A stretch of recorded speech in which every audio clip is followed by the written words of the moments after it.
All my IGLYO memories are very positive. I've had a great time in IGLYO. I suppose if I had to pick one, it would be a seminar which was held in January of this year, 2014, at the European Parliament by the LGBT Rights Intergroup. And we were able to launch some resources there, present some of our work. And that was kind of a culmination of some of the stuff I had been involved in earlier in the previous year to work on minimum standards to combat homophobic and transphobic bullying.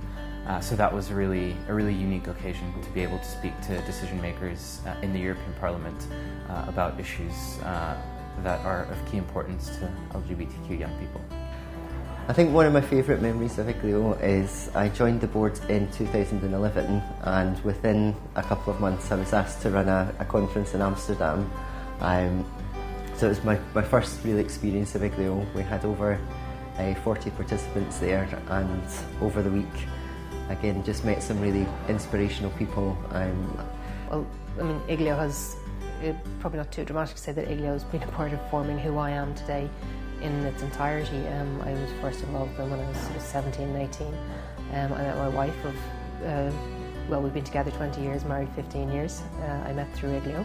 One of the memories that stands out is meeting Deirdre, who later became my wife, still is. Back in 2009, so 5 years ago, when we organized just exactly this event for the 25th anniversary of IGLYO, where we invited the previous members, previous activists to have fun, meet other generations, and basically we called it an intergenerational dialogue.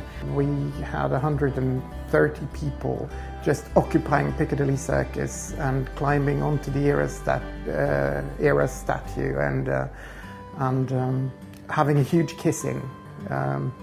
Kind of daring the police to intervene. They were there, but they didn't do anything. But it was really, really good. My favorite memories of IGLYO are, of course, being young and being around vibrant, engaged people, and romance, all of those wonderful things that are part of the IGLYO experience. But I think as an organizer, the biggest experience for me was when a group of our guys were roughed up by American soldiers at a festival in Berlin. Already when we came in, I had something like this, something wrong here, and the feeling that something's fishy, but and they knew exactly where we were, and they actually cornered us from all sides, and we were actually complete with machine guns, etc. We were driven out of the American zone and kicked back to the English zone. When they came back to the headquarters and they were telling this story, I recall really thinking, wow, yeah, you got to be careful out there. You got to do a better job of getting under the radar, because bad things like that happen. I thought that, but I didn't say it out loud. But all around me, there was outrage.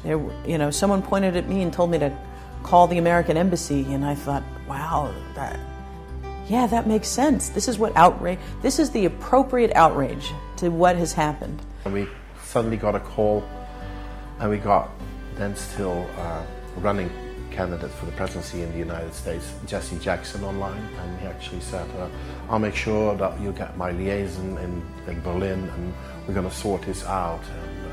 He was very furious about what happened. So that was something really special.